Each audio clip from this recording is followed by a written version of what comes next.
Bismillahirrahmanirrahim. Assalamualaikum warahmatullahi wabarakatuh.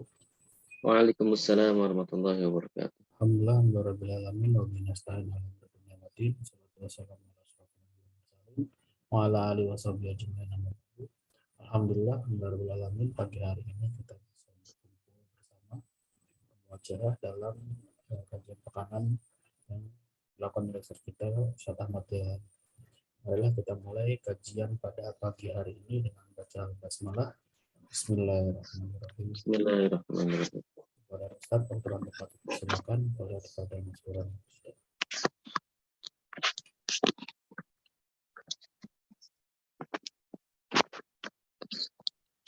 Bismillahirrahmanirrahim. Alhamdulillah rabbil alamin wassalatu wassalamu ala asrofil anbiya'i wal mursalin wa imamil muttaqin wa ala alihi wa ashabihi ajmain. Allahumma inni a'udzubika an adilla wa dhalla aw azilla aw uzalla aw azlima aw uzlama aw ajhala ayyusala alayya rabbi shrah li sadri wa yassir li amri wahlul 'uqdatam min lisani yafqahu qawli. Shadaqallahul adzim. Wahaikum bitahiyatil Islam. Wassalamualaikum warahmatullahi wabarakatuh. Waalaikumsalam warahmatullahi wabarakatuh. Ikhwa wa akhwati rahimakumullah. Kita bersyukur kepada Allah Subhanahu wa taala pada pagi ini kita masih diberi kesempatan oleh Allah Subhanahu wa taala untuk melakukan aktivitas menuntut ilmu atau thalabul ilmi, untuk mengisi maklumat-maklumat yang kita miliki, sehingga mudah-mudahan dengan maklumat yang kita miliki ini menjadi bekal untuk mengisi persepsi-persepsi yang ada pada benak kita, sehingga persepsi itu kemudian menjadi kaidah dalam bertindak, ya, kaidah dalam beramal dalam kehidupan kita sehari-hari. Salawat dan salam juga tak lupa kita curahkan kepada Nabi kita, yaitu Nabi besar Muhammad SAW, sebagai suri tauladan kita, qudwah hasanah fi hayatil insaniyah atau fi hayatid dunya, dalam kehidupan dunia, di dalam kehidupan manusia ini. Beliaulah satu-satunya panutan yang harus kita jadikan, ya, sebagai role model dalam mengarungi kehidupan kita, baik kehidupan pribadi, kehidupan berkeluarga, bermasyarakat, atau bahkan juga bernegara. Jadi ya beliaulah satu-satunya, ya, yang harus kita contoh. Dan karena beliau merekomendasikan para sahabatnya, ya, dan juga para orang-orang soleh, maka orang-orang yang kita jadikan sebagai contoh juga Rasulullah rekomendasikan, itu para sahabat dan juga para tabi'in, tabi'ut tabi'in, dan juga orang-orang yang mengikuti sunnahnya Nabi dan juga mengikuti petunjuk-petunjuk yang Allah berikan melalui para salihin tadi. Makanya kemudian Rasulullah SAW memberikan satu stempel, ya, stempel bahwa generasi terbaik itu terjadi pada masanya. Ya, sebagaimana Rasulullah sampaikan, khairul qurun qurni, ya, sebaik-baik masa itu adalah pada masaku. Tsummaladzina yalunahum, kemudian masa setelahku itu para sahabat.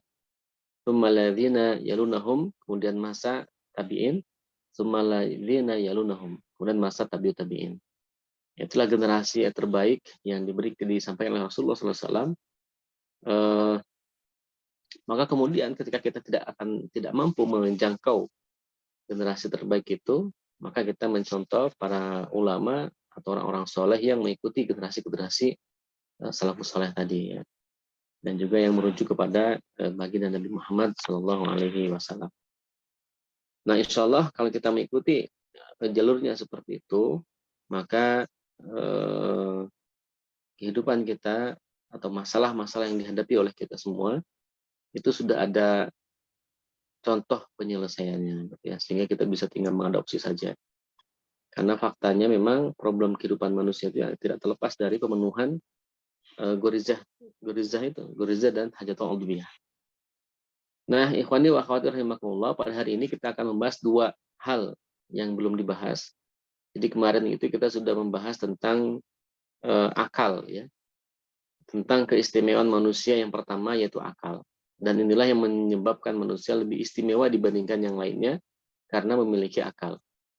Akal lah yang memandu, ya, amal seseorang, akal lah yang memandu manusia untuk menentukan mana benar mana salah, akal lah yang kemudian menuntun manusia mencari Tuhannya, dan akal pula lah yang kemudian mengarahkan, ya, kehidupan ini agar berjalan dengan benar sesuai dengan fitrahnya masing-masing, sesuai dengan fitrahnya manusia. Nah, tentu akal di sini bukan akal yang liar, ya, akal yang senantiasa dibimbing oleh wahyu. Karena akal itu fungsinya memahami wahyu, memahami Al-Quran, memahami al-hadis, ya, yang kemudian dari pemahaman itu muncul persepsi itu, ya, persepsi kehidupan, atau disebut dengan mafahim al-hayawiyah, ya, atau mafahim anil hayah. Jadi ada mafahim anil hayah, ada mafahim anil asya. Kalau mafahim anil hayah, persepsi tentang kehidupan itu ditentukan oleh akidahnya, ya. Jadi kalau akidahnya menyatakan ada Allah, kalau akidahnya menyatakan bahwa Allah menciptakan alam semesta ini, Allah yang berhak mengatur kehidupan manusia, dan Allah pula lah yang memiliki kewenangan untuk membuat undang-undang atau membuat hukum. Karena sebagaimana Allah berfirman, inil hukmu illa lillah, bahwa sebaik-baik atau yang paling berhak untuk membuat hukum itu adalah Allah Subhanahu wa taala. Inil hukmu illa lillah. Jadi yang berhak membuat hukum itu adalah hanya Allah, kecuali hanya Allah saja.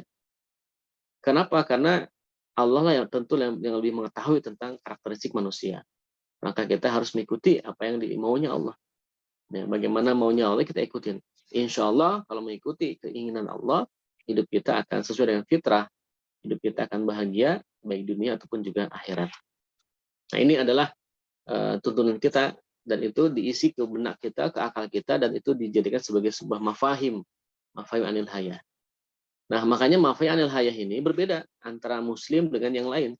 Karena muslim itu berdasar kepada akidah Islam yang menyatakan adanya Allah, yang meyakini Allah mengatur segala-galanya, berbeda dengan keyakinan atau ideologi lain, ya. Kalau kapitalisme kan tidak mengakui Tuhan itu atau Allah mengatur kehidupan, ya. Menurut kapitalisme, orang-orang kapitalis, orang-orang sekuler, ya, orang-orang yang berakidah sekuler, Tuhan itu hanya peran Tuhan itu hanya menciptakan saja. Ya, jadi peran Tuhan itu hanya menciptakan saja. Ya. Kalaupun untuk mengatur masalah hidup dunia dan sebagainya itu diatur oleh masing-masing manusia. Ya, sistem politiknya manusia yang mengatur, ekonominya manusia yang mengatur, sistem sosialnya manusia yang mengatur, dan sebagainya. Itu keyakinan mereka, orang-orang sekuleris, orang-orang sekuler atau orang-orang kapitalis. Ya, pahamnya begitu. Makanya kemudian dalam kehidupan orang-orang sekuler itu bebas. Ya, mereka hidupnya bebas. Tidak perlu ada aturan yang terlalu mengikat.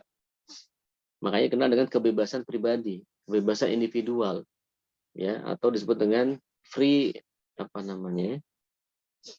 hak asasi manusia. Nah, jadi itu yang menjadi dalil mereka, ini hak asasi manusia. Dari hak asasi manusia itulah kemudian mereka berhak untuk bebas bersuara, bebas bertingkah pola, bebas tidak pakai baju, bebas berzina, itu karena hak asasi manusia. Nah, itu landasannya mereka itu hak asasi manusia. Nah, dalam Islam kan tidak seperti itu. Nah, itulah makanya mafahim atau persepsi tentang kehidupan itu tergantung kepada akidahnya. Kalau akidahnya Islam, maka dia akan memiliki persepsi kehidupan dengan Islam. Ya, kalau dia akidahnya sekuler, maka tentu dia akan memiliki persepsi kehidupan yang sekuler pula. Kalau dia akidahnya komunis, ya, materialistis, materi, maka tentu dia akan memiliki persepsi yang materi, ya, atau komunis tadi. Dan persepsi ini akan mempengaruhi perbuatan. Jikalau persepsi yang ada pada benak seseorang itu adalah persepsi Islam, maka tentu amalnya pun akan Islami, gitu. Jikalau misalkan dalam benaknya persepsi yang dimiliki persepsi sekulerisme, maka tentu amalnya pun juga akan amal sekuler. Ya. Kalau di benaknya itu adalah persepsi materialistis atau komunis, maka tentu amalnya pun ya sesuai dengan coraknya orang-orang komunis. Nah, begitulah semuanya tergantung kepada persepsi. Ya, semuanya tergantung kepada persepsi. Nah, akal inilah yang punya fungsi besar menetapkan persepsi mana yang diambil oleh seseorang. Gitu. Nah, kita sebagai muslim, kalau kita mengerucut, fungsi kita, tugas kita adalah mengisi benak kita dengan pemahaman-pemahaman Islami. Harapannya adalah agar kita memiliki persepsi yang Islami. Ketika kita memiliki persepsi Islami, maka amal kita pun juga akan amal yang Islami juga. Itu. Nah, disitulah pentingnya ngaji itu di situ. Agar kita tahu mana yang halal, mana yang haram. Kita tahu jalan menuju surga, agar kita tahu mana yang diperkenankan, mana yang tidak diperkenankan. Nah, itulah fungsinya kita ngaji itu untuk mengisi maklumat-maklumat yang ada pada benak kita. Sehingga itu dijadikan sebagai sebuah persepsi. Nah, sampai sini insya Allah cukup, mudah-mudahan dipahami ya terkait dengan materi yang pekan lalu. Ini review. Nah, sekarang dua hal yang kemudian dimiliki oleh manusia. Yang pertama adalah hajatul udwiyah. Jadi keistimewaan yang kedua adalah kebutuhan jasmani, di mana manusia sejak zaman Nabi Adam sampai sekarang tuh memiliki yang namanya dorongan kebutuhan jasmani, ya. Misalkan kebutuhan atau disebut dengan basic needs, ya. Kalau dalam bahasa ekonomi disebut dengan basic needs. Yang timbul, jadi basic needs ini, kebutuhan pribadi ini atau kebutuhan jasmani ini timbul akibat kerja struktur organ tubuh manusia. Ya. Jika kebutuhan dasar tersebut tidak dipenuhi, struktur organ tubuhnya akan mengalami gangguan dan bisa mengakibatkan kerusakan. Ya, misalkan tubuh itu membutuhkan asupan air, ya, maka dia harus dipenuhi dengan air. Kalau manusia kekurangan air, maka kerja organ tubuhnya akan terganggu. Nanti menimbulkan penyakit, dehidrasi lah, atau penyakit ginjal lah, dan sebagainya. Nah, jadi ini butuh asupan air. Itu merupakan kebutuhan jasmani. Ya, ini juga sama. Sejak zaman dulu juga perlu air manusia. Perlu minum, ya, butuh minum. Dan ini muncul akibat itu. Emang kebutuhan organ tubuhnya itu butuh air. Jadi memang defaultnya begitu. Semua manusia sama.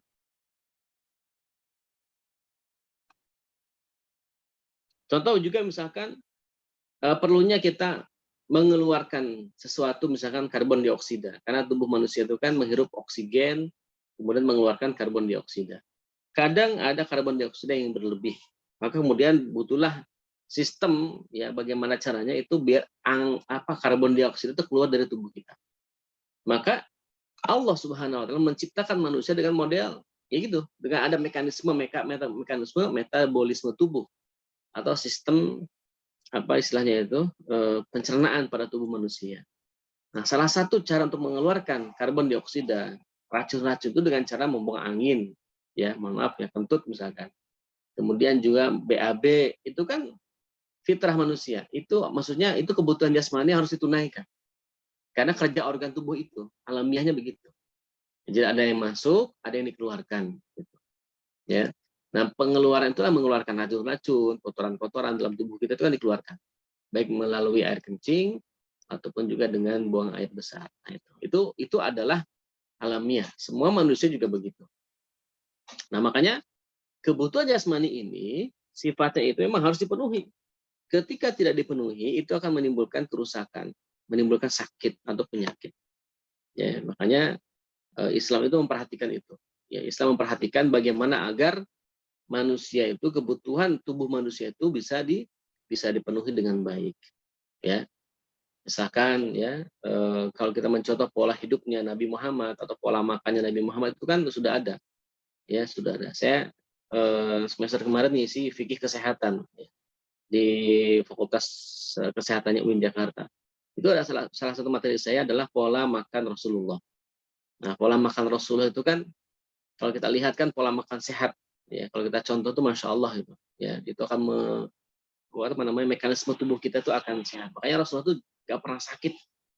Ya, Rasul itu nggak pernah sakit kecuali menjelang wafatnya. Itu sakit karena diracun. Ya, jadi sakitnya bukan karena kesalahan pola makannya beliau, bukan.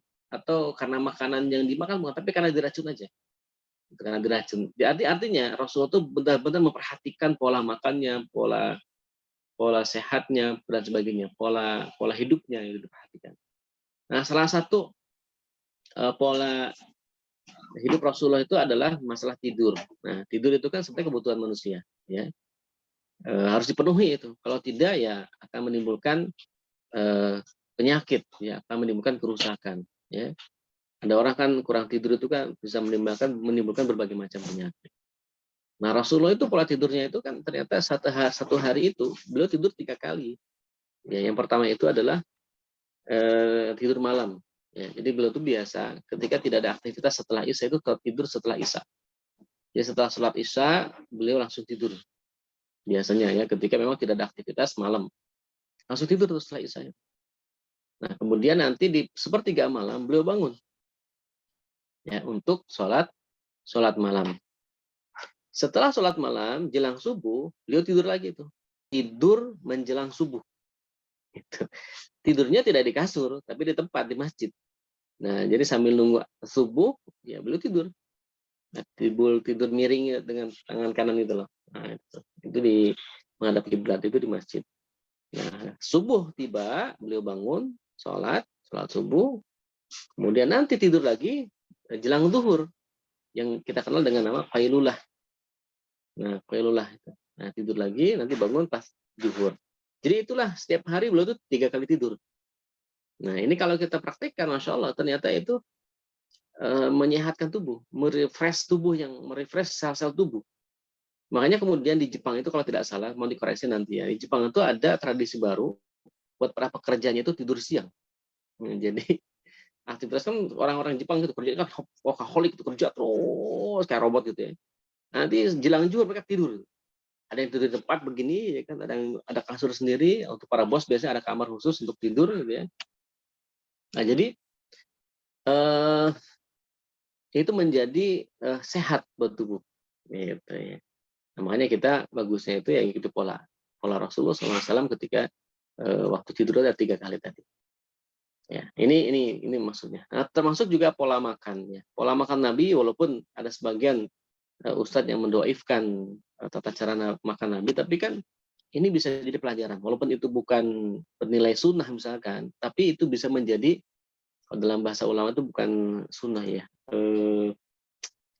Anda lupa istilahnya itu. Jadi perbuatan Nabi yang sebenarnya kalaupun kita tidak mengikuti tidak apa-apa, tidak akan berdosa juga. Ketika kita mengikuti pun juga tidak akan mendapatkan pahala. Itu namanya apa? Lupa ya. Mubah dong, Ustaz. Ya, Mubah. ya secara hukum mubah. Ya, secara hukum mubah. Secara hukum mubah, tapi ada istilahnya itu, namanya, nama amalnya lupa, Ustaz. Karena lupa itu. Nah, itu kayak makan sebelum kenyang gitu kan. Kemudian pakai 3 jari gitu. Kan ketiga jari zaman sekarang mungkin kalau yang tidak berkuah gampang gitu ya, tapi kalau makan bubur pakai 3 jari kan gimana tuh, susah. Bubur ayam pakai 3 jari itu kan. Atau kemudian cara jalan Nabi gitu ya, kemudian cara duduk Nabi ya. Nah, itu memang dalam istilah itu jibiliyah ya. Jadi jibiliyah itu adalah perbuatan Nabi yang layaknya Nabi sebagai manusia gitu. Sebagai itu namanya jibiliyah. Ada jibiliyah, ada gueru jibiliyah, itu namanya, baru ingat ya. Jibiliyah sama gueru jibiliyah. Jadi ada amal Nabi yang sifatnya itu jibiliyah. Jibiliyah itu adalah amal Nabi, perbuatan Nabi yang memposisikan Nabi sebagai manusia. Gitu, sebagai manusia. Seperti rambutnya segini. Ya, itu kan hukumnya nggak sunah-sunah amat gitu. Istilahnya kalaupun kita ngikutin juga nggak dapat pahala. Karena memang itu ya gaya stylenya beliau aja gitu. Istilahnya begitulah kira-kira. Stylenya beliau aja. Rambutnya begitu. Artinya kita mengikuti juga mubah. Dan ada sahabat Nabi yang ingin seperti Nabi itu, sampai hal-hal yang mubah pun diikutin. Tidak hanya yang sunnah-sunnah, seperti misalkan Abdullah bin Umar. Ya, jadi Abdullah bin Umar itu pernah mengikuti, suatu ketika pernah jalan bersama sahabat lah yang lain ya. Ketika Nabi sudah wafat bertahun-tahun kemudian. Abdullah bin Umar itu kan putranya Umar. Itu jalan sama sahabat lain, sahabat Sigor ya, sahabat kecil. Itu sampai suatu ketika jalan melewati satu tempat, tiba-tiba Abdullah bin Umar nunduk begitu. Sahabat yang lain bingung gitu. Ini Abdullah bin Umar ngeprank atau gimana? Kan serang deh istilah ngeprank. Kalau jelas suka ada pura-pura ada penghalang gitu, gini-gini ya kan. Kalau sekarang tuh ada begitu. Ini Abdullah bin Umar juga begitu tuh. Dia nunduk gitu. Ya Allah kan ngeri ya. Kok nunduk sih? Jangan ada penghalang gitu kan di belakang. Padahal nggak ada apa-apa gitu. Sampai kemudian sahabat Sigor nanya, ya Abdullah bin Umar, kenapa kau tadi nunduk? Gitu. Nah, lu cerita, dulu waktu aku masih kecil katanya, pernah mengikuti iringannya Nabi, melewati jalan yang ini sama persis katanya. Dan seingatku ketika lewat jalan ini, di depan yang tadi aku tunduk itu ada pohon, di mana pohon itu batangnya itu ke jalan menjulur, dan Nabi itu nunduk. Nah iya kan ada batang pohon gitu, masa nggak nunduk istilahnya? Kan kejedot saya kalau nunduk. Nah, Nabi itu nunduk. Maka aku pun ketika melewati jalan tadi, walaupun pohonnya sudah tidak ada, batangnya sudah tidak ada menjulur ke jalan, tapi aku mengikuti Nabi Muhammad. Maka beliau pun nunduk. Oh begitu maksudnya. Jadi Masya Allah ya, hal-hal yang mubah pun juga diikutin sama sahabat. Gitu ya. Nah jadi itu maksudnya. Nah pola hidup Nabi itu Masya Allah ya. Jadi pola makannya, pola hidupnya, kemudian juga Rasulullah juga senang berolahraga gitu ya. Olahraga yang disunahkan itu kan memanah, berkuda, berenang ya. Terutama berenang ya. Berenang itu kan ternyata melatih diri untuk bisa berkuda dan untuk bisa memanah. Jadi dasarnya itu adalah berenang. Kemudian sering berlomba berlari-lari. Kadang-kadang juga olahraga sambil bercanda sama istri, sama Bunda Aisyah gitu.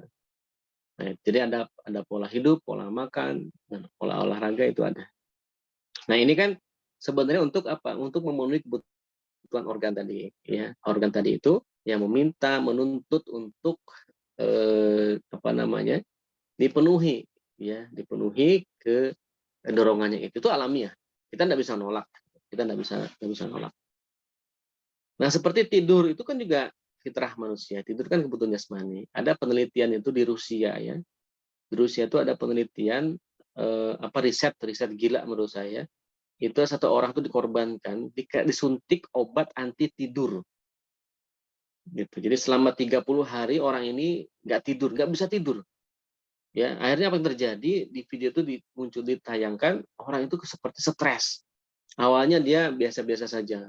Nggak dikasih tidur selama 30 hari, coba bayangin. Di hari kelima dia mulai gelisah. Di hari berikutnya dia mulai teriak-teriak, berontak gitu kan. Sampai dia itu habis dari 30 hari itu matanya itu kayak tengkorak. Kurus gitu kayak innalillahi ya. Ini zalim ini yang melakukan risetnya. Kita manusiawi. Jadi riset paling menyeramkan itu seperti itu. Artinya apa? Ini kebutuhan manusia, tak bisa kita tolak ya. Kalaupun ditolak kita menimbulkan penyakit, mudarat dan sebagainya. Nah di Al-Quran juga disebutkan beberapa ayat yang menunjukkan bahwa manusia itu punya dorongan itu. Misalkan dalam surat Ar-Rum ayat 23, A'udzubillahi minasyaitonirrajim wa min ayatihi manamukum bilaili wan nahar. Ya kan? Dan di antara tanda-tanda kekuasaan Allah, dia ciptakan tempat untuk tidur di waktu malam dan juga di waktu siang. Jadi ada waktu tidur malam, ada waktu tidur siang. Nah, disebutkan qailullah tadi. Kemudian ma hadza illa basharun mithlukum ya'kulu mimma ta'kuluna minhu wa yashrabu mimma tashrabun. Ini adalah manusia biasa yang masih memerlukan makan. Tuh, ini kan? Sama dengan apa yang kamu makan dan minum sama dengan apa yang kamu minum. Al-Mu'minun ayat 33. Nah, jadi secara fakta memang manusia butuh makan dan butuh minum. Ini dipertegas dengan ayat-ayat Allah dan itu merupakan salah satu bagian daripada kekuasaan Allah Subhanahu wa taala. Nah, jadi pada kadar tertentu kebutuhan jasmani ini wajib dipenuhi. Sebab jika tidak dipenuhi akan menimbulkan kerusakan dan kematian. Dengan demikian, kebutuhan jasmani merupakan kebutuhan dasar atau al-hajat al-asasiyah yang wajib dipenuhi. Ya, karena itu sesuatu yang asalnya haram pun dihalalkan oleh Allah. Tuh, saking menjadi hajat asasiyah, perkara yang awalnya haram pun Allah halalkan. Ketika ini harus dipenuhi. Misalkan apa? Dalam surah Al-Maidah misalkan Allah Subhanahu wa taala berfirman, "Famanitturra fi makhmasatin ghairu mutajanifin li itsmin fa innallaha ghafurur rahim." Maka siapa saja yang dalam keadaan terpaksa tanpa unsur kesengajaan dan membangkang, maka tidak dosa baginya untuk memakan makanan yang haram. Misalkan Anda makan daging babi ketika dalam kelaparan yang sangat, tidak ada lagi makanan yang lain kecuali daging babi, maka daging babi menjadi halal. Gitu. Atau misalkan tidak ada minuman, yang ada cuma khamar, maka Kalau dia tidak minum dia akan dehidrasi, dia akan mati, maka minum khamr menjadi boleh. Ya, nah, jadi untuk hal-hal yang sifatnya itu mendesak atau darurat. Nah, cuman definisi darurat ini bukan perspektif kita ya. Darurat itu adalah ketika sesuatu itu kalau tidak dipenuhi itu akan secara sunatullah itu akan menimbulkan kematian. Itu namanya darurat. Kayak tadi misalkan, kalau dia lapar, kalau dia tidak makan, ya maka dia akan secara sunatullah itu dia akan mati. Maka makan apa yang ada. Walaupun yang haram tuh makan aja. Walaupun para ulama itu menyaratkan bahwa makannya kita, makan yang haram itu bukan makan karena nikmatnya, hanya sekedar memenuhi rasa laparnya saja. Ketika sudah terpenuhi rasa laparnya sudah cukup. Gitu. Baru dia berusaha mencari yang halal lagi. Ketika dia sudah berusaha mencari yang halal, tiba waktu makannya dia lagi, lapar lagi, kalau tidak makan dia akan mati, maka dia boleh makan yang haram lagi. Begitu modelnya. Ya, jadi tidak semata-mata kemudian belum sampai mudarat, belum sampai darurat, dia kemudian sudah mengklaim dirinya itu darurat. Ya, kemudian dia makan yang haram. Ya.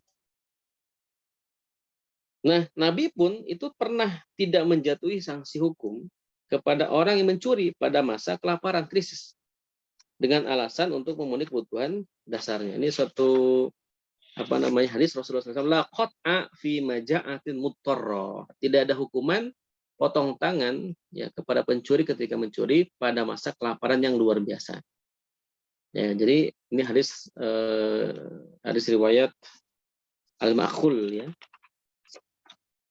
Jadi dan ini pernah dipraktikkan pada masa Umar. Jadi pada masa Umar itu pernah ada pencuri yang ketangkap ya.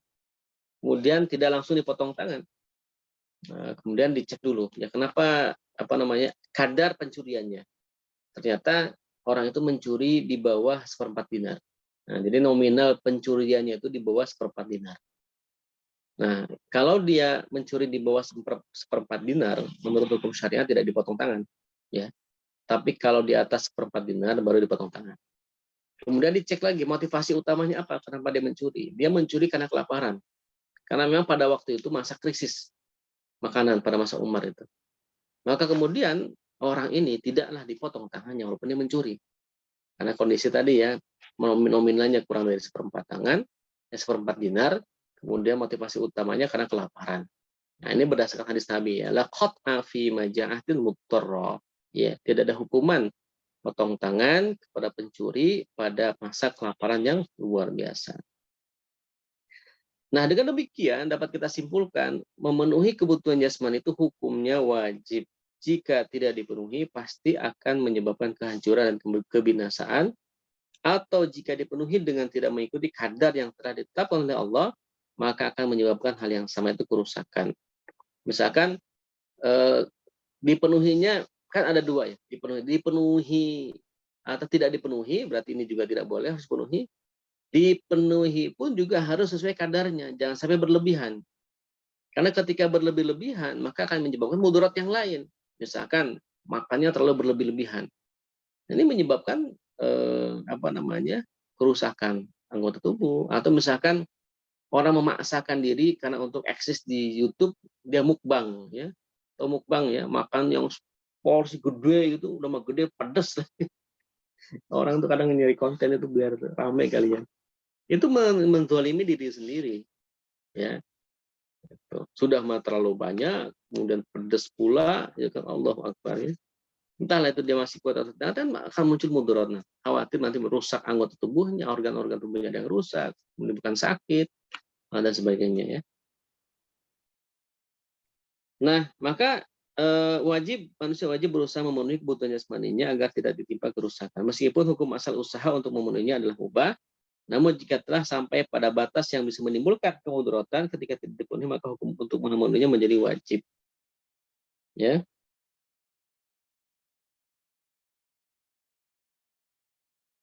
Misalkan begini, ya. Bekerja kita itu kan untuk memenuhi kebutuhan jasmani salah satunya. Ya, artinya memenuhi kebutuhan perut. Kan manusia kan sejak zaman dulu itu kan berusaha bekerja, bertani, menjadi karyawan orang lain kan untuk memenuhi perut sebenarnya.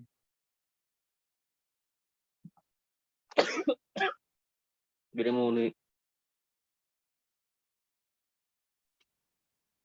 memenuhi perut, kemudian di bawah perut, kemudian memenuhi eksistensi diri.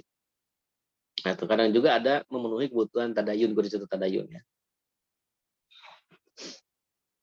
Nah, untuk kebutuhan jasmani ini, jikalau memang itu harus dipenuhi, maka menjadi wajib.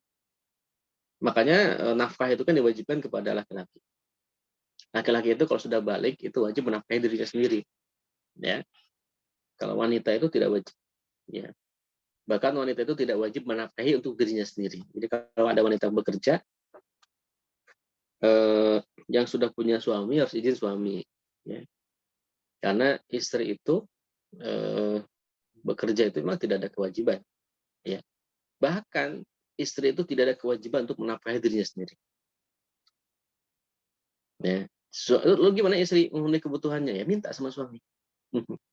Jadi mintanya istri itu di satu sisi merupakan apa namanya? Mintanya istri kepada suami, minta nafkah gitu ya. Di satu sisi ini apa? Dua-duanya merupakan kehormatan. Ya. Jadi ada istilahnya itu dalam hadis Rasul itu, kalau perempuan mau punya bergen itu, ini au tolak nih. Ya. Beri aku nafkah, atau kalau kau nggak bisa nafkah aku, tolak aku, ceraikan aku. Ini kan bergen, posisinya tinggi sebenarnya.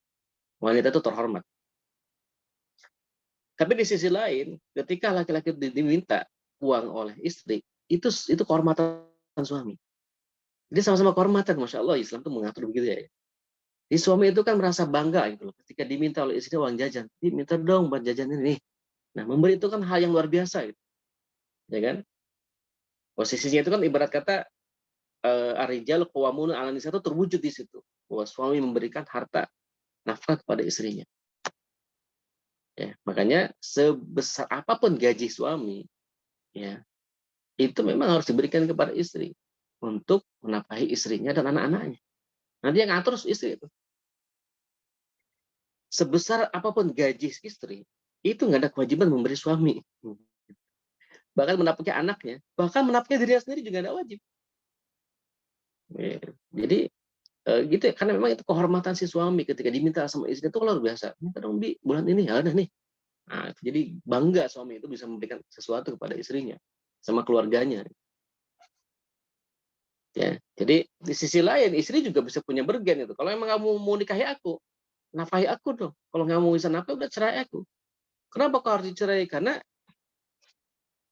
kalau tidak dicerai, ya si istri ini tertahan untuk menerima nafkah dari orang lain secara hukum itu. Karena yang menafkahi si istri ini kan tidak hanya suaminya. Bukan. Itu harus suaminya saja. Tapi ketika istri ini sudah diceraikan, diputus dari suaminya, maka yang akan menafkahi banyak.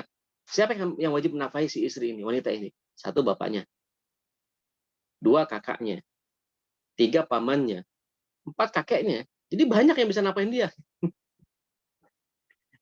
Jadi secara hukum Islam itu begitu, 4 ini. Jadi 4 orang ini wajib menafkahi tanggungannya. Siapa tanggungannya itu?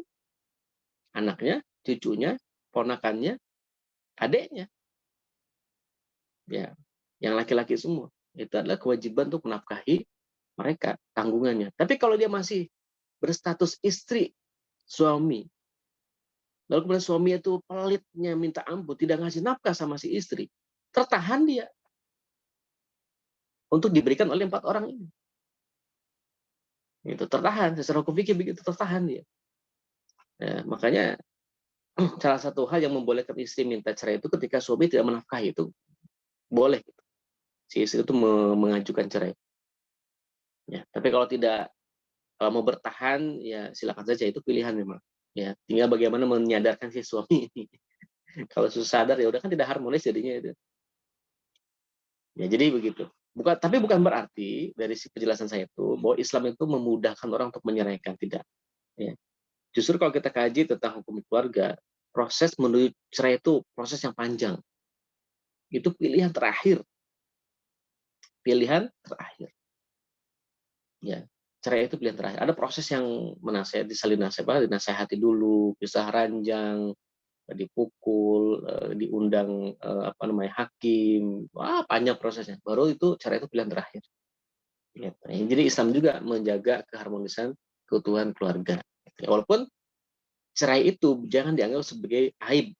Gitu. Itu ada solusi sebenarnya. Solusi dalam Islam untuk mengatasi kebuntuan tadi. Sudah dilakukan semua prosesnya, tapi mentok, ya tidak ada solusi, ya sudah. Berarti solusinya adalah cerai. Jadi cerai itu solusi terakhir bagi hubungan suami istri yang tidak harmonis atau tidak sesuai dengan semestinya. Gitu ya. Jadi ini apa pandangan kita harus dirubah ya. Kan kadang-kadang kita memandang cerai itu yang hal yang aib gitu ya. Pada itu adalah bagian dari solusi Islam. Walaupun solusi ini merupakan exit terakhir ya, pintu terakhir. Makanya kemudian sedikit bukan ditakut-takutin ya, istilahnya itu sedikit tidak terbuka secara lebar dengan kalimat bahwa hal yang mubah yang Allah benci itu kan tolak, dengan cerai. Jadi mubah tapi dibenci, nggak sampai jatuh kepada dosa, gitu ya. Baik. Nah, jadi itu adalah kebutuhan jasmani yang harus dipenuhi oleh manusia, gitu ya. Ini hukumnya wajib. Nah, keistimewaan yang kedua pada diri manusia adalah manusia memiliki naluri atau disebut dengan goroiz, ya, ada goriza. Ini fitrah manusia, bahwa manusia itu punya yang namanya keinginan untuk eksistensi diri, mempertahankan eksistensi. Kemudian juga mempertahankan keturunan. Kemudian juga mencari petunjuk mengenai keberadaan Sang Pencipta. Ini fitrah manusia. Ini disebut dengan goriza. Makanya dalam Islam, goriza itu dibagi 3 kan. Ada goriza itu tadayun, dan naluri untuk beragama. Naluri untuk mencari pencipta, itu goriza itu tadayun. Yang kedua ada gorizatul nau, itu naluri untuk melestarikan keturunan. Yang ketiga ada gorizatul baqa, itu naluri untuk eksistensi diri. Nah, kita bahas satu-satu. Nah, goriza ini sebenarnya disebutkan dalam Al-Quran. Ya. Dalam surat An-Nahl ayat 68, misalkan, A'udzubillahi minasyaitonirrajim, wa auha rabbuka ilan nahli anittakhidhi minal jibali buyutan wa minasyajari wa mimma ya'rishun. Ya. Dan Tuhanmu telah mewahyukan kepada lebah, buatlah sarang-sarang di bukit-bukit, di pohon-pohon kayu, dan di tempat-tempat yang dibikin oleh manusia. Nah, artinya Allah Subhanahu wa Ta'ala telah memberikan khusyat pada lebah sehingga memungkinkannya untuk membuat sarang di gunung, pohon, atau apa saja yang dibuat oleh manusia. Ayat ini menjelaskan bahwa hewan diberi keunikan untuk membuat rumah atau tempat tinggal agar dapat melindungi diri dari serangan makhluk lain. Ini merupakan fenomena mengenai adanya naluri mempertahankan diri atau gorizatul baqa. Dan manusia pun juga sama. Dalam kalimat di akhir ini dikatakan wa mimma ya'rishun, sebagaimana yang dibikin oleh manusia. Berarti manusia juga dalam ayat ini disebutkan memiliki gorizah baqa, naluri untuk mempertahankan diri, salah satunya dengan membuat rumah. Nah, jadi membuat rumah itu manifestasi dari naluri mempertahankan diri atau eksistensi diri. Itu kan melindungi diri dari cuaca panas, hujan, dan sebagainya. Itu kan harus ada rumah. Rumah itu bisa sewa atau bisa beli. Nah, kalau beli kan bakonya lebih bisa dipenuhi gitu loh. Ini punya sendiri. Tapi kalau misalkan sewa itu kan bukan punya kita. Nah, jadi bakonya bisa lebih dipenuhi dengan cara membeli. Ya, walaupun tidak menutup kemungkinan sewa juga tidak masalah. Ya. Nah, di ayat lain juga Allah Subhanahu wa Ta'ala berfirman, wa idibtala Ibrahim rabbuhu bikalimatin fa'atammahunna qala inni ja'iluka lin-nasi imama qala wa min dzurriyyati qala la yanalu ahdi dzalimin. Dan ingatlah ketika Ibrahim diuji oleh Tuhannya dengan beberapa kalimat perintah dan larangan. Lalu Ibrahim menunaikannya. Allah berfirman, sesungguhnya aku akan menjadikan kamu imam bagi seluruh manusia. Ibrahim berkata, dan saya mohon juga dari keturunan saya. Allah berfirman, janjiku ini tidak akan mengenai orang-orang yang zalim. Nah, kecintaan Ibrahim kepada keturunannya itu merupakan fenomena yang membuktikan adanya gorizatul naung atau naluri seksual. Ya. Begitupun juga fenomena ketika kisah Nabi Yusuf, ya, bagaimana Zulaikha itu kan mengejar-ngejar Yusuf. Itu menunjukkan fakta bahwa manusia itu punya naluri tadi gorizatul naung. naluri untuk melestarikan keturunan, rasa suka kepada lawan jenis. Itu adalah fitrah manusia. Ya. Misalkan dalam surat Yusuf ayat 24, walaqad hammat bihi wa hamma biha laula an ara'a burhana rabbih, kan begitu. Sesungguhnya wanita itu telah bermaksud melakukan perbuatan itu, maksudnya ingin berhubungan badan dengan Yusuf, dan Yusuf juga ingin melakukan perbuatan yang sama dengan wanita itu. Seandainya dia tidak melihat tanda-tanda dari Tuhannya, seandainya Nabi Yusuf tidak dibimbing oleh wahyu, jadi itu. Karena Siti Juleha juga terkenal cantik. Aduhai, siapa yang nggak tertarik sama Siti Juleha? Jadi pada kejadian ketika Nabi Yusuf dijebak di kamar itu sebenarnya ada keinginan dua-duanya. Tapi karena Nabi Yusuf ingat dengan Allah, ingat dengan tanda-tanda kekuasaan Allah, kemudian Nabi Yusuf pergi. Lari, kabur, ditarikan dari belakang bajunya itu sobek. Nah, jadi ini menunjukkan secara fakta, menunjukkan bahwa manusia itu punya yang namanya gorizatun naum, naluri untuk melestarikan keturunan, naluri seksual, ya, suka dengan lawan jenis dan sebagainya. Ya. Kemudian juga dalam ayat lain misalkan wa idza masal insana dzurrun da'a rabbahu muniban ilaihi, dan jika manusia ditimpa kesusahan dia memohon kepada Tuhannya dengan kembali kepadanya. Ini berarti gorizatut tadayun, ya. Jadi gorizatut tadayun itu naluri untuk menyadarkan diri kita kepada sesuatu yang lebih besar dibandingkan kita. Ya, jadi naluri keagamaan lah ya. Ini juga disebutkan dalam Al-Qur'an surat Az-Zumar ayat 8. Jadi ketika manusia tertimpa musibah, maka manusia akan kembali kepada yang menciptakan. Dia akan berpikir siapa yang lebih besar dibandingkan semua ini. Ya, dia akan mencoba untuk menyadarkan diri, berharap ditolong dan sebagainya. Nah, dari uraian di atas tadi disimpulkan bahwa manusia itu memiliki 3 naluri. Gorizatul baqa, yang naluri untuk mempertahankan diri, dicontohkan di Al-Qur'an adalah dengan cara membuat rumah-rumah tadi. Yang kedua adalah gorizatun naum, naluri seksual, seperti yang dicontohkan kisah Nabi Yusuf dengan Siti Zulaikha. Ya, kemudian juga kisah bapak Nabi Ibrahim sayang dengan anaknya Ismail, gitu kan, itu gorizatun naum. Yang ketiga adalah naluri beragama, ya, di mana ketika manusia ditimpa musibah dia akan memohon kepada Tuhannya. Jadi 3 hal inilah, 3 naluri ini yang ada pada diri manusia. Nah, namun kita harus memahami perbedaan dari ketiga tadi. Ya, perbedaan naluri dengan kebutuhan jasmani. Apa bedanya antara goriza dengan hajatul udwiyah? Apa bedanya kebutuhan jasmani dengan kebutuhan naluri? Bedanya adalah gini. Kalau kebutuhan jasmani itu dorongannya muncul dari dalam. Karena memang kebutuhan organ tubuh kita. Lapar butuh makan, haus butuh minum, itu kan, itu dari dalam. Tidak perlu nunggu gambar McD kemudian dia lapar, enggak. Kalau mau waktu yang lapar nggak ada gambar makanan pun dia tetap akan lapar. Gitu ya. Nah, tapi kalau naluri itu dia akan muncul kalau ada yang memancing, ada yang merangsang. Ya, kalau tidak dipancing, tidak dirangsang, dia tidak akan muncul naluri itu. Contoh misalkan seorang laki-laki akan tertarik melihat gambar wanita yang cantik, molek itu kan. Itu fitrah manusia. Itu fitrah manusia. Itu akan pasti tertarik. Ya, begitu pun juga perempuan akan tertarik melihat lawan jenisnya yang gagah, perkasa misalkan. Ganteng misalkan. Itu pasti akan tertarik, muncul ketertarikan. Itu fitrah manusia. Artinya itu gorizatun naum muncul juga ketika dirangsang dari luar. Begitupun juga sama. Ya. Seperti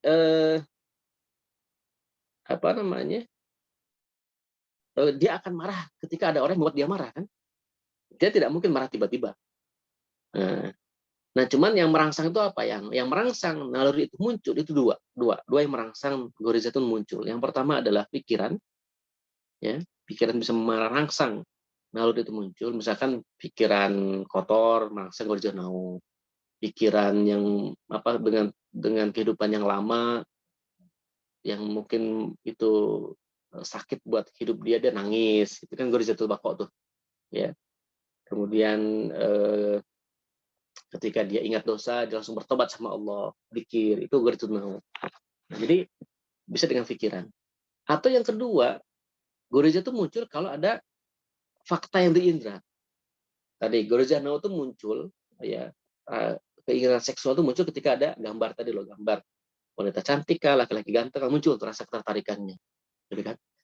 Atau kita akan merasa dekat dengan Allah ketika kita ngaji misalkan, ikuti pengajian. Berarti kan ada suara-suara yang masuk ke benak dia, atau ada kondisi-kondisi yang diciptakan Kalau mungkin teman-teman pernah ikut training ESQ itu kan itu dikondisikan itu dengan suasana yang apa gitu kan, memancing kita untuk dekat kepada Allah kan dengan nangis gitu.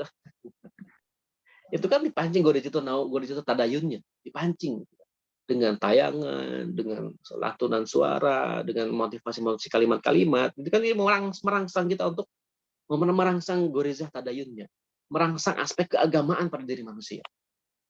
Baru muncul gitu kan. Ketika tidak ada itu kan enggak. Ya, kalau para sahabat dulu kan Gorizah tadayunnya muncul ketika baca Quran, tahu paham maknanya, dia nangis sahabat itu. Paham maknanya gitu kan. Nah, sebagainya. Itu kan harus dirangsang. Makanya yang namanya kalau kita ingin menjadi orang yang soleh terus, itu harus sering ikut ngaji. Harus sering baca Quran, tilawah Quran. Bagus, makanya di grup itu ada tilawah terus. Itu untuk merangsang itu jiwa keagamaan kita. Karena kalau tidak, kita akan sibuk dengan gorizah yang lain. Nah, jadi gorizah itu bisa kita atur gitu. Mana yang kita kasih porsi banyak, mana gorizah yang kita kasih porsi dikit. Kalau kita sering ya mengikuti kegiatan-kegiatan keagamaan, ngaji, tilawah Quran, misalkan menghafal ayat Quran, murojaah misalkan, atau ketika bekerja sampai dengan murotal, maka goriza tadayunnya akan lebih dominan. Goriza tadayunnya akan lebih dominan. Ya, dia akan lebih sering ingat Allah Subhanahu wa taala. Tapi kalau misalkan yang kita lakukan itu sehari-harinya adalah misalkan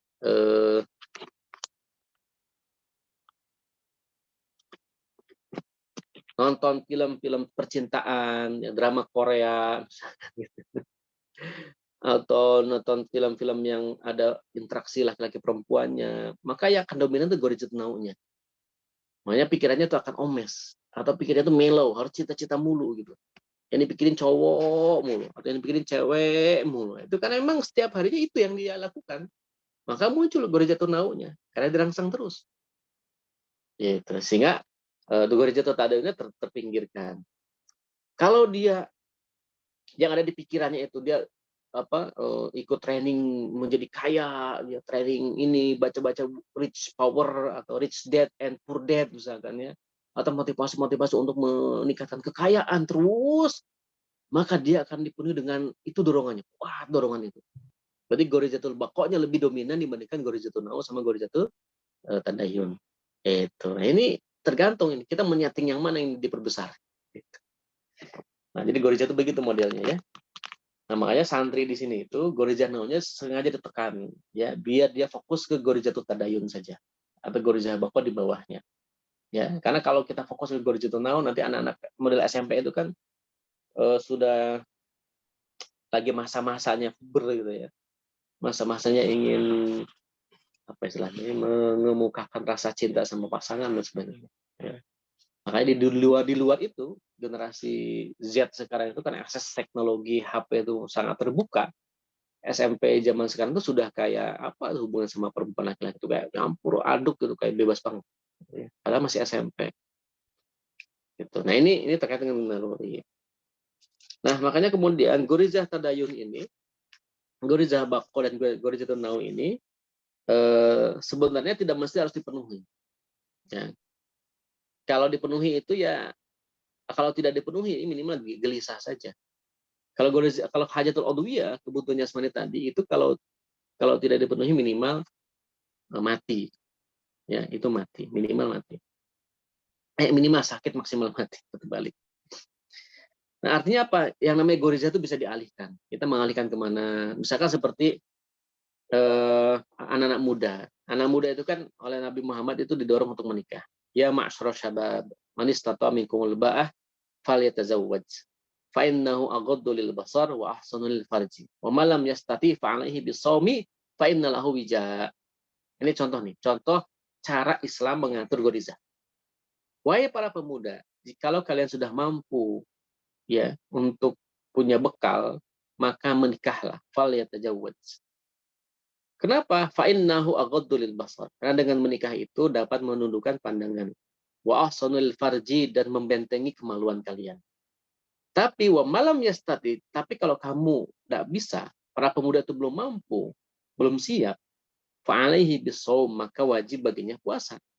Fa'innalahu wijaun, karena puasa itu dapat menjadi benteng. Gitu. Jadi dialihkan gorizah nau ke gorizah tadayun. Awalnya itu nikah, tidak bisa nikah, belum mampu, ya sudah. Kalau gitu dialihkan ke gorizah tadayun. Dengan cara apa? Puasa. Jadi puasa itu sebenarnya meningkatkan gorizah tadayun kita kepada Allah. Hubungan kita kepada Allah. Bukan karena dengan puasa orang jadi lemas, bukan. Ya, orang lemas juga kalau pikirannya omes, tetap aja omes. Tapi mengalihkan pikiran dan jasadnya itu agar fokus kepada ibadah saumnya. Ya, fokus kepada ibadah saumnya sehingga gorizatun nau teralihkan kepada gorizatun tadayun. Nah, jadi goriza ini bisa kita atur sebenarnya. Kita bisa alihkan, bisa ditunda dulu kapan dan sebagainya. Beda kalau kebutuhan jasmani itu harus dipenuhi, kalau tidak minimal sakit maksimal mati. Tapi mungkin begitu kira-kira kesimpulannya bahwa manusia itu istimewa. Ya. Saking istimewanya manusia itu punya 3 unsur potensi manusia. Yang pertama, unsur khas pada diri manusia itu adalah manusia memiliki akal. Ya, akal lah yang akan mengarahkan dia memenuhi kebutuhan-kebutuhan yang tadi. Yang kedua, dia punya kebutuhan jasmani, disebut dengan hajatul udhiyah. Yang ketiga adalah dia memenuhi gorois, memiliki gorois atau goriza. Di mana goriza ini memiliki 3, gorizatul tadayun, gorizatul baqa, dan gorizatul nau. Gitu. Baik, mungkin demikian pemaparan yang bisa saya sampaikan. Silakan kalau ada yang mau ditanyakan, saya pikir ada ya. Silakan Kang Ihsan. Ya, baik Ustaz, terima kasih atas pemaparan materi pada pagi hari ini. Di sini sudah ada pertanyaan.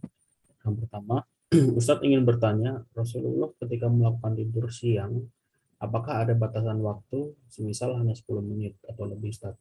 Dan apakah benar ketika tidur siang terlalu lama menyebabkan kondisi kesehatan menurun, apalagi di waktu setelah asar? Yang pertama. Yang kedua, Ustadz tadi disampaikan tentang kisah Nabi Ibrahim dan Ismail masuk ke dalam Gorizatun Nau. Bisa mohon untuk dijelaskan, Ustadz? Ya. Yang pertama itu, yang dimaksud dengan tidur jelang zuhur itu adalah sebentar. Makanya disebut qailulah. Qailulah itu bentuk tasgir.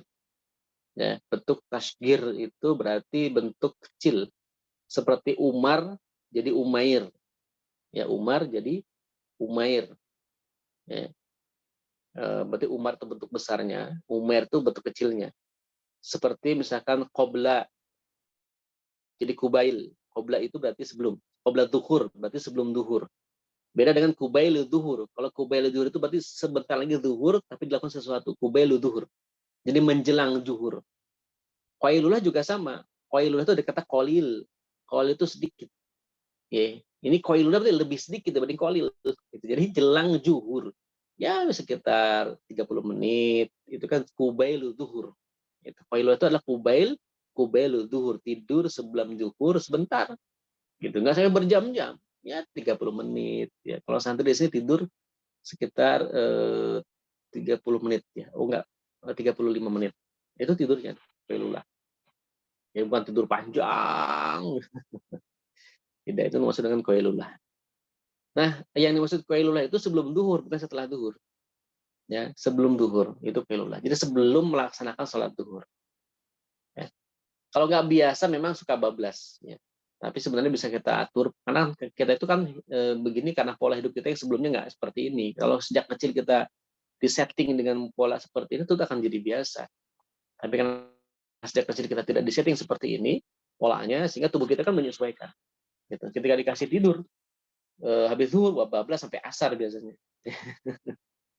Maka bagusnya itu ya kubail duhur.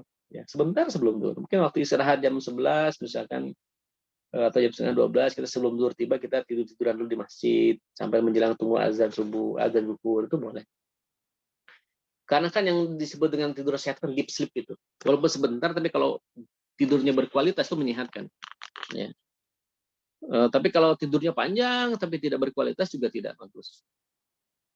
Nah, kalau tidur setelah asar itu memang ada hadis ya, saya lupa hadisnya itu memakruhkan ya tidur setelah asar.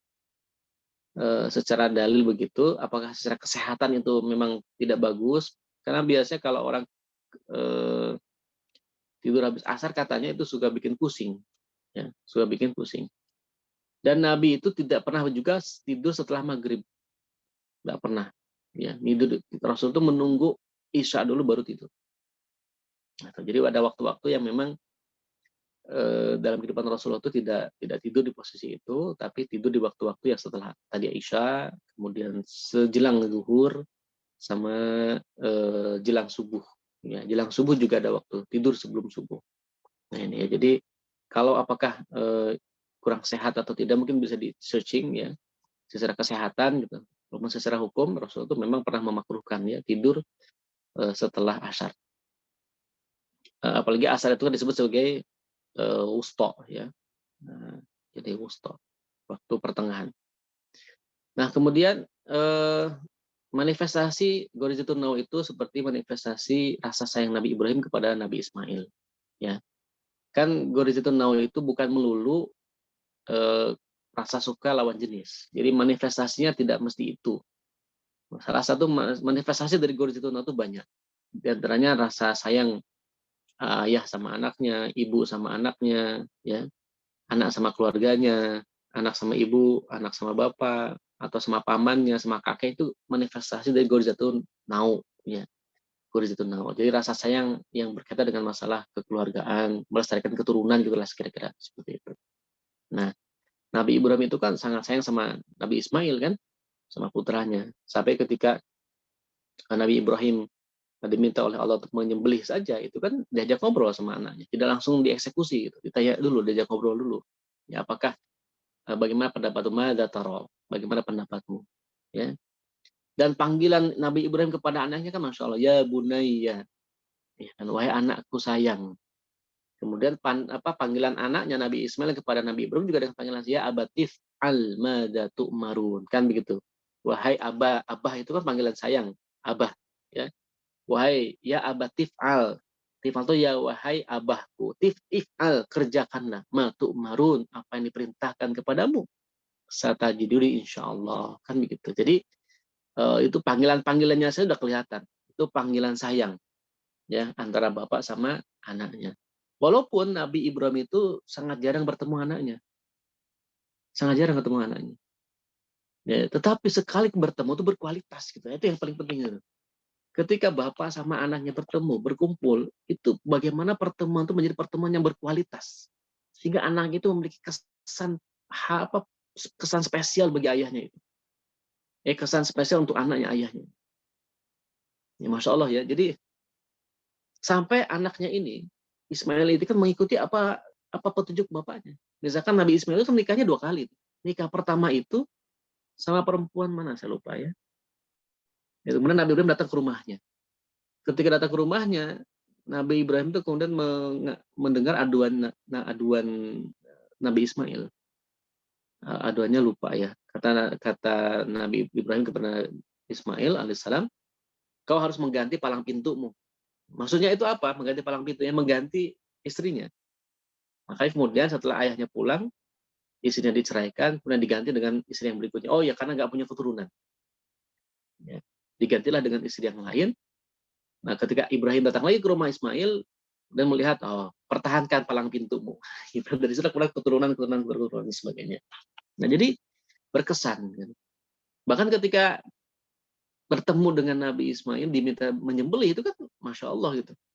Berarti hubungan yang dibangun oleh Nabi Ibrahim kepada putranya lah, hubungan yang sifatnya itu ruhiyah gitu loh. Karena ini kan menyangkut akidah ya. Ketika Nabi Ibrahim diminta menyembelih anaknya, ini kan coba kalau tidak ada keyakinan yang penuh kepada Allah Subhanahu wa taala, mungkin Nabi Ismail akan nggak mau. Tidak akan mau. Gitu. Dia akan pergi, akan kabur, akan apalah berontak gitu. Tapi karena sudah dibangun keimanan, sudah dibangun akidah yang kuat oleh ayahnya, Nabi Ismail ini, maka ketika diperintahkan apapun ya samina wa ta'na. Nah, ini kekuatan iman di sini ya. Berarti kekuatan iman yang dibangun oleh ayah kepada anaknya. Nah, ini pelajaran penting buat kita ya. Jadi kita harus bisa membangun kekuatan akidah pada diri anak-anak kita. Maka sering-sering dialog iman sama anak kita gitu loh. Jangan isinya itu perintah mulu sama anak itu ya. Sekali kita ajak dialog ya tentang iman, tentang keberadaan Allah dan sebagainya. Nah, itu anak saya baru pada datang sekolah. Kemudian wal al-miswab. Ada lagi Kang Intan? Ya, terima kasih atas jawaban dari pertanyaannya. Ini sudah ada 2 lagi, Ustaz. Yang pertama ini Ustaz mau tanya, kalau tidur 3 jam setiap harinya apakah mengganggu kesehatan? Lalu yang kedua, izin bertanya Ustadz, jika seorang anak perempuan tidak dinafkahi oleh orang tua, kakak atau adik laki-laki, apakah mereka yang disebutkan tadi, ayah, adik, atau kakak laki-laki, atau kakek, atau paman berdosa? Dan jika anak perempuan tersebut yang menafkahi keluarga tersebut, apa hukumnya? Ya, kalau pertanyaan tidur 3 jam setiap hari apa aja mengganggu kesehatan nih, Allah alam bisawab. Saya nggak tahu, nih harus tanya ke ahli kesehatan ya. Karena berkaitan dengan masalah ilmu kesehatan ini. Kebetulan saya backgroundnya bukan itu, jadi tidak paham. Nanti saya coba tanya ke istri ya. Istri kan perawat, nanti saya tanya insya Allah. Lagi nggak ada. Kemudian yang kedua, jika ada seorang anak perempuan tidak dinafkahi oleh orang tua, adik, kakak, laki-laki, apakah mereka ayah, adik, apa namanya tadi, kakak laki-laki, kakek itu berdosa? Tergantung ya. Ketika si anak perempuan ini sudah memiliki suami, ya, maka kakak, adik, kakek atau paman itu tidak wajib menafkahi karena dia sudah diserahkan kepada suaminya. Suaminya lah yang wajib menafkahi. Tetapi ketika dia tidak memiliki suami atau belum bersuami, maka kewajiban bapaknya. Bapaknya tidak mampu, pindah ke pamannya. Pamannya tidak mampu, pindah ke kakeknya. Kalau tidak mampu, ditangani oleh saudara laki-lakinya. Gitu. Nah, kalau saudara laki-laki juga tidak mampu, semuanya tidak mampu, maka diserahkan kepada negara. Nah, itulah pentingnya negara Islam di situ. Dalam Islam itu ada mekanisme ketika orang-orang yang memiliki kewajiban untuk menafkahi tidak bisa menafkahi, maka negara wajib memenuhi kebutuhan pokoknya keluarga itu. Ya, tapi kalau sekarang ketika anak keluarga tadi tidak mampu, ya tentu dia tidak berdosa karena tidak mampu. Yang berdosa itu adalah ketika mereka mampu memiliki harta berlebih gitu ya, maka dia berhak menafkahi keluarganya. Ya, siapa aja tadi itu, ponakannya, cucunya, adiknya. Tapi itu pun ketika keluarga intinya sudah dipenuhi. Nah, jadi jangan sampai kemudian nanti ada kasus tuh, ya dia menafkahi saudara-saudaranya, tapi istri sama anak-anaknya dilupakan. Nah, ini tidak tepat ya. Dia justru harus memenuhi orang-orang yang menjadi tanggungan itu yang lebih dulu-dulu. Kan dalam hadis Rasulullah itu disebutkan ya, yadul ulya khairum min yadis sufla. Ibda biman ta'ulu, kata Rasulullah. Ya, tangan di atas itu lebih baik daripada tangan di bawah. Ibda, mulailah biman ta'ulu, dengan orang yang menjadi tanggunganmu. Diurut tuh. Jadi kita itu harus memenuhi kebutuhan keluarga utama dulu. Istri kita sama anak-anak kita. Kebutuhan apa? Kebutuhan pokoknya. Bukan kebutuhan tersiernya, tapi kebutuhan pokoknya. Ketika sudah dipenuhi kebutuhan pokoknya, kita lihat, tengok. Ya, apakah ada adik kita yang perempuan atau ada apa namanya ponakan kita atau ada cucu kita misalkan sudah punya cucu itu membutuhkan bantuan kita, maka berilah mereka. Nah, jadi kelebihannya itu diberikan kepada mereka. Setelah itu baru kita lihat orang lain. Siapa? Tetangga kita. Tetangga kita lihat ada yang lapar nggak, gitu kan? Baru tetangga kita. Ya, baru ke yang jauh. Begitu urutannya. Ya kecuali kalau dia kaya banget bisa serentak memberi semuanya, alhamdulillah. Ya, keluarganya terpenuhi, tanggungannya dipenuhi, tetangganya beres. Ya, orang lain juga yang luar juga beres. Ini kalau memang dikasih rezeki yang berlimpah.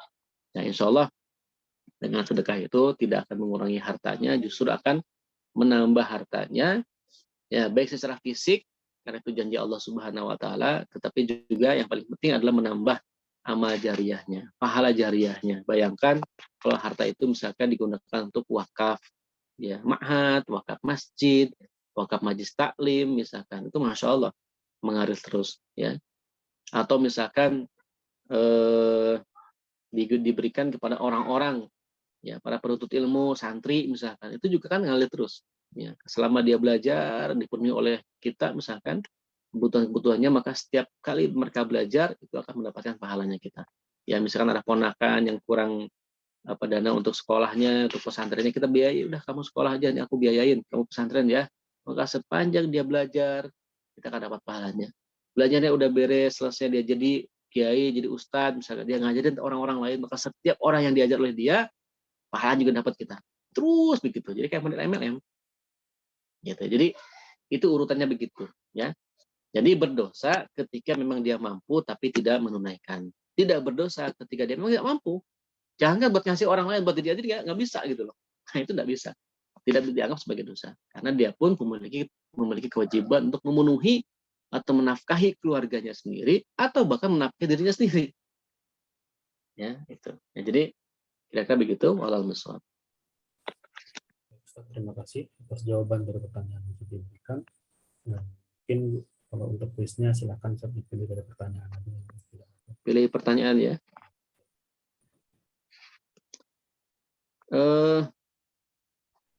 Bu Ani nggak usah kan? Nggak usah lah. Tat. Nih Pak Arianto nih, karena belum dijawab saya ini deh, Bapak dikasih bonus ya. Karena belum dijawab nih, karena saya harus nyari dulu. Iya. Sama yang kedua ini Mbak Putri ini bagus nih. Baik. Silakan. Ya, baik. Syukran jazakumullah. Allah yang mendapatkan. Akhirnya sampai juga kita di penghujung daripada acara kajian pekan ini. Marilah kita tutup kajian pada pagi hari ini dengan baca istighfar 3 kali. Astagfirullahaladzim, astagfirullahaladzim, astagfirullahaladzim. Dan baca doa kafaratul majlis. Subhanakallahumma bihamdika asyhadu an la ilaha illa anta astaghfiruka wa atubu ilaik. Terima kasih. Assalamualaikum warahmatullahi wabarakatuh. Waalaikumsalam warahmatullahi wabarakatuh. Jazakumullah khairan Ustaz. Wa iyyakum. Tat. Afwan.